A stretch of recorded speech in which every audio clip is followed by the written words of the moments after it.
A minister was nearing the end of a very fiery sermon on the sins of alcohol, and he shouted to his congregation this: "If I had a gallon of beer, I'd throw the whole lot into the river. If I had a gallon of wine, I'd throw the whole lot in the river. And if I had a gallon of whiskey, I'd throw the whole lot in the river." Can I have an amen? Amen. Amen. Talk about that later. It's a recurring word. And so at that moment, up stepped the music director and said, "Now shall we sing, 'Let's Gather at the River'?"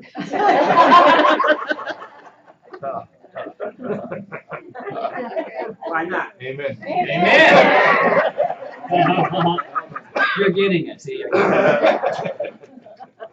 Well, good morning, friends. I am so pleased to be here this morning. This is a divine moment to be in this community of love and completeness. This is the day, as we have heard throughout a lot of our lives, that the Lord has made. I heard it, the Lord hath made. The word amen means blessings unto me. I'm a wordsmith. And I love to pull apart words, look to a deeper meaning. I love to get the backstory on most everything, but especially words. So amen means blessings unto me. It's not something amen out there. It's a blessing to me. So it's a level of consciousness. It's amen consciousness. And I like to use words that come from some of the more traditional teachings because it brings us together rather than separates us. There's more alikeness and unity than there is difference. In the science of mind teaching, the word Lord is another term for the indwelling God. It's the law, if you will, the law of the word. And the Lord, the indwelling God, Ernest Holmes tells us, shall guide all of us continually. Which is our word. In the beginning was the word. And we speak our word into livingness. I like to remind myself, so I'm reminding you, be careful what you put after these two words. I am. Because you're telling the law of spirit, you're telling God, you're telling the indwelling intelligence exactly what you are experiencing now and in the future. You're planting a seed into your life. So what are you? Are you, I am this, I am that? One of the declarations or principles in our science of mind teaching is, we believe that God is personal to all who feel this indwelling presence. So friends, this is the exact moment in time when being here is where you're destined to be. Else you would not be here. Here. Not just the vehicle that brought you here, but some other vehicle that brought you here. So what is this something that I'm referring to? It's a feeling. It's an indwelling presence. And I believe the word is love. I believe it's love. In the pure sense of the term, love. What I know about love is it never steers you in the wrong direction. Love is God's nature. And every time you say yes to God's love, yes to the feelings that go with this love, you will always be on track and on time and in perfect alignment with the goodness of life. No matter where you go, there you are. No matter where you go, there you are. Which means you bring all of your indwelling, present feelings and beliefs and ideas and truths to right now.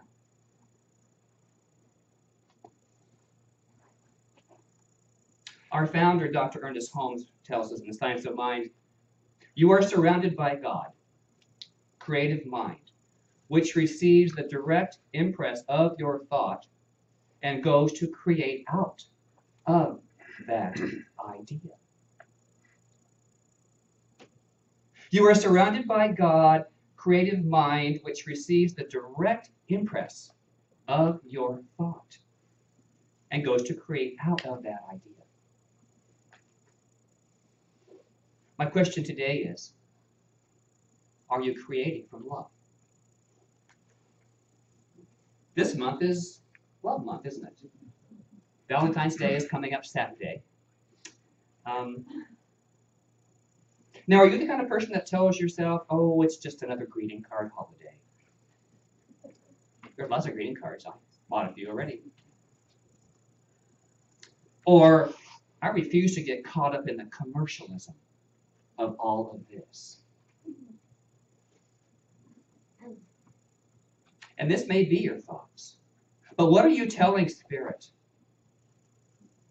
What are you setting up in the creation of your next experience? The Creator, the divine intelligence, only says yes. So if that's your feeling, if that's your belief, if that's your indwelling idea, then that's all you're going to see. You're going to miss the whole concept of Valentine's Day. You see, you live in a large universe of possibility. And are you setting limits on your life by those thoughts? Or on your love because of those thoughts? You know, we set our own limitations. No one else does that for us. We may hear them. We may be taught them through our lives, through experience, through our parents, through all sorts of outer influences. But you and I, set our own limitations. Ernest Holmes tells us on limitations. Do we desire to live in a world peopled with friends who love us, surrounded by things beautiful and pleasing?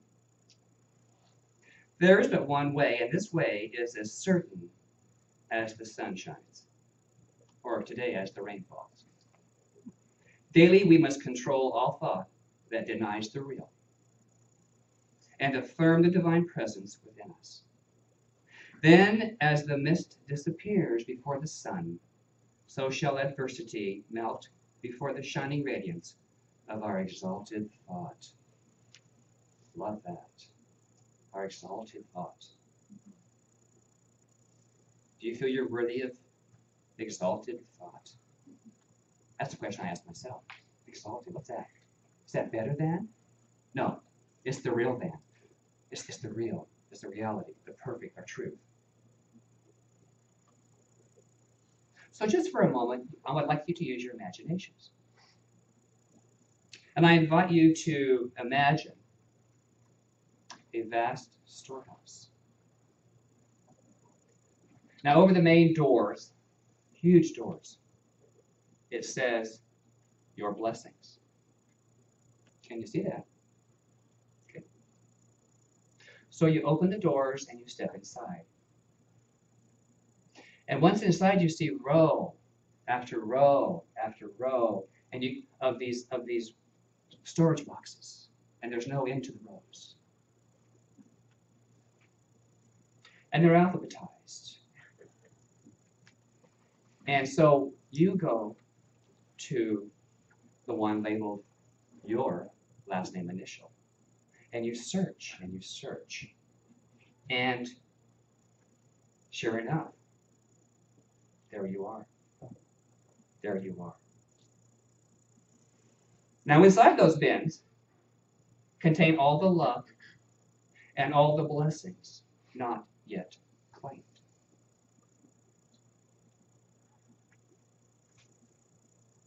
Inside your bin is God's love that you have denied. When are you going to go get it?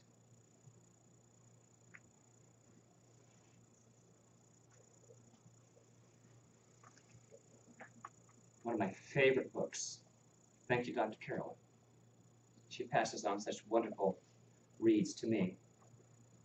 And this is by Claudine Whitaker, titled, God is in this place. And she writes, universal mind individualizes itself in you, and you are unique and significant. The infinite is depending upon each one of its manifestations to express love, truth, and beauty in a different way. In a different way. We all have our own way. I know that we mustn't leave our way, our love blessings stored up. Excuses are, maybe you've had some bad experiences in life, and you've shut down, and you've excused yourself from your good. Maybe you say you don't deserve it. Maybe you've lived a life of one challenge after another. Maybe one you're even ashamed of. So what? Who gives a rat?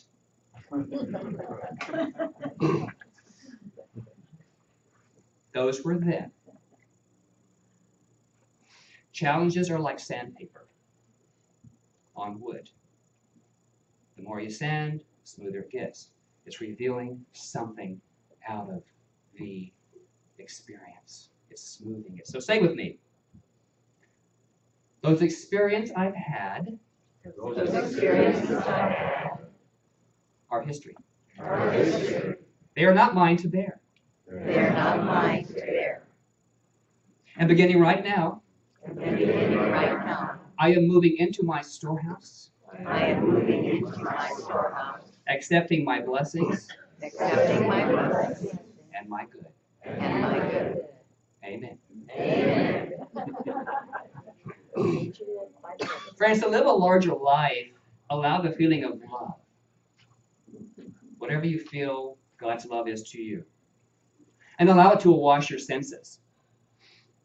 Allow Spirit's natural rise to the top of all you know. Like cream rising to the surface. Talked about this last night. I'm so grateful. Remember who had the experience of milking a cow when you were children, or I did. But we all know about the pail of freshly milked milk. And you leave it set, and the cream will rise. The cream will rise. It causes a feeling in me of yum, yum, yum. It's sweet. It's creamy. And this is how life, when lived in a blessing state of mind, feels. There's a sense, there's a taste. It's yummy. And this feeling I call the sweet spot that we all know we have. We've all felt it. The challenge is to remain in this sweet spot more of the time. And you can. And you can. By opening up to your blessings. By recognizing the love of Spirit as the center of you.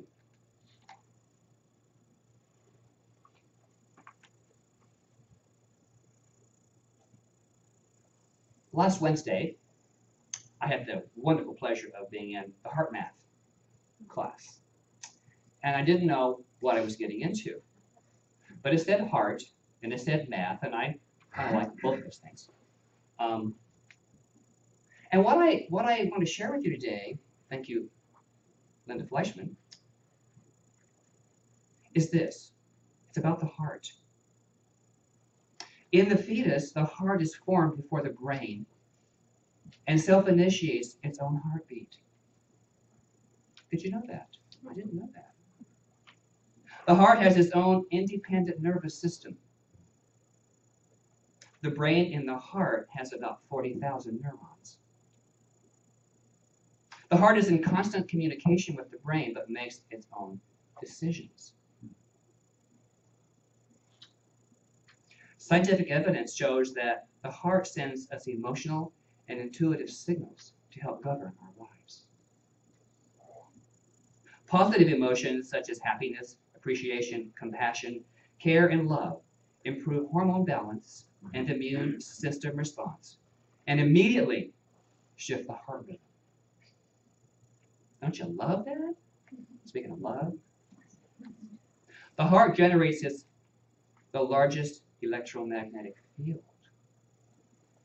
They describe it like a big donut around us. There's this magnetic field which has been proven. Go figure. In heart transplants, the nerves that run from the brain to the heart are severed, and surgeons can't yet know how to reconnect with when a new heart is transplanted. Once they mechanically restore the beat, the new heart keeps beating with no connection left to the brain. I thought that was kind of interesting. And one more thing that's not on this, but she shared with me that heart surgeons know that there's a spot on the heart that when triggered, touched, or damaged, the heart just stops. It's the brain of the heart. It just stops. And it cannot be restored. So the heart, the muscle, all of that. We talk about love and the heart, and it's a symbol for Valentine's Day. But it's very significant to our very aliveness and our very emotional balance. So, my friends, beloveds, as I like to say at this point, I invite you to gather at the river of love and blessings and pour out that which no longer serves you. Open to the greater love at the heart of what matters to you. The more often you open the storehouse doors to your blessings, to your true feelings, the more open and compassionate and loving you are to experience this divine love of God. So, beloveds, happy Valentine's Day. I know that your hearts are open and full and loving, and that you get to experience the best one yet. Amen. Yeah. And so it is.